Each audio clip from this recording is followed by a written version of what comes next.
Hi ladies, I'm here today with Danielle Matthew. I'm so excited to have you here to talk to us.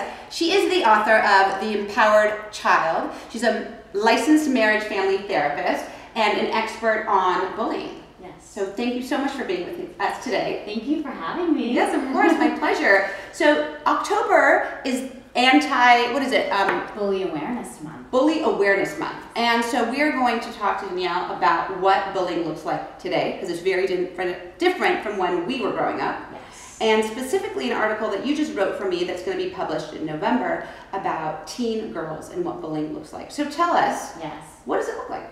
So with teen girls, it looks a little bit different. Like when we were kids, we were playing outside and kids were left out, and we're still seeing a lot of that now. We call it social or relational bullying. Okay. So what essentially that is kids are ostracized from other groups of kids, gossiped about, or spreading rumors, leaving kids out, and it's so slight that no one can catch it, and that's what makes it so concerning.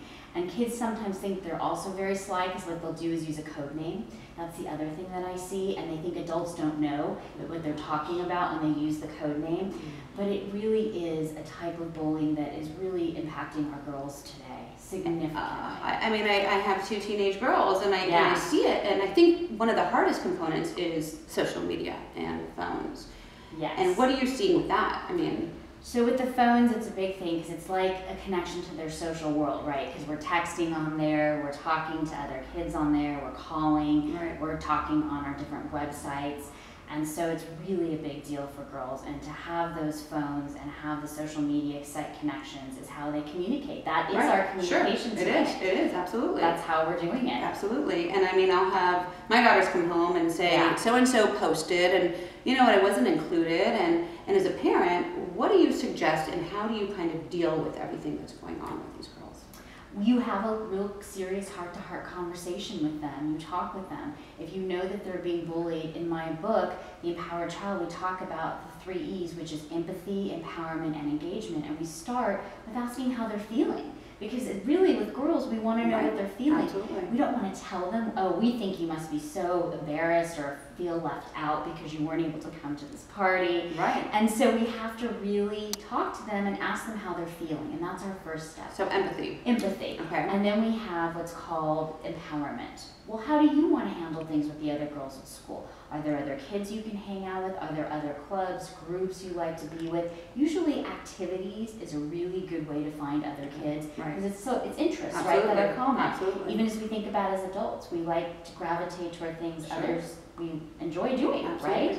And kids we want to do the same thing with. So we want to give them room to come up with a plan of action and tell us what that is. And they may say, we've got it handled, because kids don't want parents coming in and handling everything. Of course. So we want to guide them. You are the guidance, the map, the roadmap, and helping them, but you're still going to follow up with them, and that becomes the third part, which is the engagement.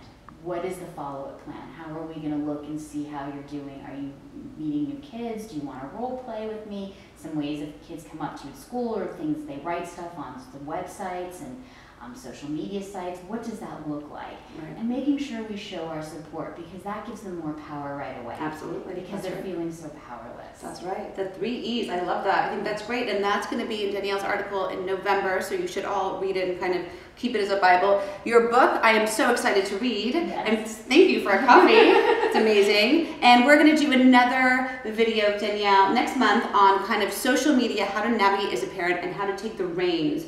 And like you said to me earlier, we control this, we own it, and we need to show the children who's kind of boss and handling it all. That's right. We need to have, you can have a social media contract with your child that you have, where you really talk about what's expected. You go over the rules ahead of time. Kids should know what to expect. And then you need to be having the parental controls and all the passwords and all the passcodes. Right. And let them know you're going to be checking regularly, so it's not something as a surprise. We don't want to surprise them, but you want to be checking, because you'll be surprised sometimes what people say and what actually is on social media sites. So tune in November, that's what we're going to talk about. And this month is an important month. So it is Bully Awareness Month. Talk to your children, the 3 E's, love it. Thank you for all this great knowledge and for sharing with us today. Thank you for having me. And we'll see you next month. Yes. Bye, ladies. Bye.